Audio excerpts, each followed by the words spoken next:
Mutia Adekoju said, the headmaster, he was very straight with it. Look, I've seen some matches and they were good. So take that box. It was okay. But what I saw, no, that's not professional. That's not international. That way, people will not put their eyes, will not put their money into our football. So that's what we're talking about. If you don't follow the league, you won't be able to comment about it. So Mutia Adekoju has just done that. So it means that the world is also watching. Very important too. We like the fact that the league is going easy. Officials are being questioned, particularly fans now too are being questioned. That's how to put together a professional league. I like what the LMC did to Heartland. I really did, because look, if these people keep going away with murder, you cannot get this league going in the right way. Because if someone does what Heartland did in Owerri, you've got to just go straight with a hammer and smash them. Because I think the LMC did the right thing, taking those 3 points. We've been clamoring over the years that points deduction will go a long way in ensuring that some people in the stadium will come. The next time someone wants to carry something and hit someone in the football ground, he will ask, please, where are we on the table? Okay. He will want to look at the table where first. You need 3 points to survive relegation. You will need 3 points first. And then the officials, who some of them have not quite carried themselves well, would be looking at someone trying to hit someone. He said, no. We need these 3 points. If they take it from us, we'll be in trouble. So there will be a collective responsibility from the football club, the management of the football club, the fans, because something is going to be done the minute you do this. There are severe consequences if you do certain things like this. So I like what the LMC have done, and it was quite shameful. It was disgraceful. It has no place in football. And if at the end of the season, Heartland get relegated because of those 3 points stuck to them, someone will pay for it. So then those fans will understand that they actually put their team down. And we mean business with the league. Just in case you don't know, a time will come when the league management will say, okay, we've discovered you like causing trouble. Thank you so much. Pack your bags and leave our league. Simple. It's getting to that it's point. Getting there, we know what we want from the league, and a lot of persons have invested time, money, and a lot of professional work. So no place for anyone that wants to spoil it. We'll continue to monitor the league. We like what's going on. Let's talk about the Europa League. We've talked about the UEFA Champions League. Let's talk about the Europa League. Arsenal and Atletico Madrid, they haven't finished business. The first leg ended 1-1. Arsenal fans are still frowning. They're not smiling. What happened? We're supposed to win that. It didn't happen. And then it's looking good for Olympique Marseille. They won their first leg match by 2-0 against Salzburg.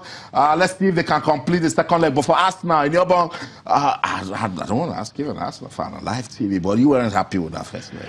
I think Arsenal deserved to win on the night. It was quite unfortunate on the night because that mistake from Laurent Koscielny allowed Atletico back into the game. In using Roy Keane's words, Arsenal managed to snatch a draw from the jaws of a win because they were almost there. They battered Atletico Madrid, albeit with the fact that Atletico played with 10 men. They played with 10 men. And at what point did they decide to just leave Antoine Griezmann? In the second leg tomorrow, it will be a different kettle of fish. I know it will be a different kettle of fish. I do worry for Arsenal because at the Wanda Metropolitano, Atletico Madrid are very, very formidable. They will go against Arsenal. They're a side who can defend for 1 week. They can score 1-0 and defend that 1-0 for 1 week. And it would be very important for Arsenal to get the first goal, because if Arsenal gets the first goal, all of a sudden Atletico Madrid will be rattled. They will need to start coming out to get the equalizer, and then spaces will open up and Arsenal will get an advantage. But if Atletico Madrid go on waves of attack and score first, then I think it's good night for Arsenal. And it's unarguably the biggest game of Arsenal's season, because Arsene Wenger is leaving at the end of the season, and the club are trying to see how they can find themselves back into the Champions League. 2 seasons away from the Champions League will be very devastating if you're talking financials with Arsenal. And it's a game of their lives, whether they've got the mental strength and the character to go out there and show their worth. We shall see tomorrow. And it's going to be a good parting gift for Arsenal that has given almost everything he has for Arsenal. So that's him right there, trying to smile. Okay, smiling for now, but tomorrow, really tough one against Atletico Madrid. Is it over for Marseille in that one? It's certainly not over. If there's a tie that there is still some blood to spill, it is that Marseille-Salzburg game, because I saw Salzburg against last year in the last round, and they lost 4-2 in Rome, and everyone thought it was game, set, and match. And then they go over to Vienna, and they got beaten well. But last year, they got beaten 4-1. Salzburg will score goals tomorrow. Whether they'll be able to defend against that Marseille side, Florent Thauvin, the French international, has been in good form. Dimitri Payet, I love to see that gentleman in the Premier League. He was an absolute amazing talent. He's playing for Marseille, and it will be interesting to see how this one pans out, because I know Marseille have got a goal or two in them, but I'm not quite sure that game is over yet. I know, so that's football. Just when you're thinking it's over, it tells you that it's just starting.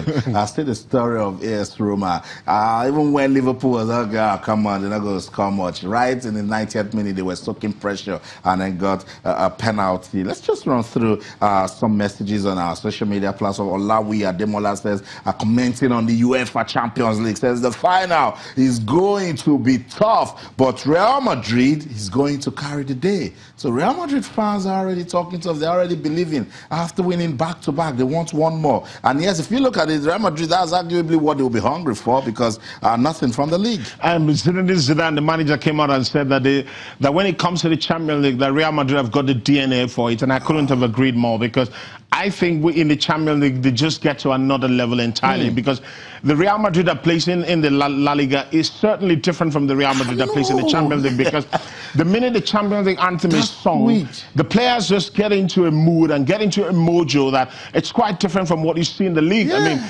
they've not been fantastic. They've not been the typical Spanish side playing tiki-taka and making it very beautiful on the eye. With Real Madrid, there's a lot more pragmatism. They're not afraid to get ball to the byline, whip it into the area. They're not afraid to go long. They're not afraid to try the route one stuff. They're not afraid. They just keep it pragmatic and get what is important. And yesterday, I saw them against Bayern Munich. I thought Bayern Munich were outstanding in the second half. But Real Madrid doing what Real Madrid does. Real Madrid did it, and Bong, you also did it tonight. So I must say thank you so much for stopping by. I'll try not to be injured again. Okay, then keep your place in the team. Okay, and of course to you, wherever you are in the world watching sports tonight, thank you so much for your time. That's what it is. Liverpool and Real Madrid, we play in the final of this year's UEFA Champions League. For tomorrow, we'll know the teams that are playing Europa League. That's the show for the team. I'm Austin Okonakwan, and everything you do, remember to keep talking sports. Bye for now.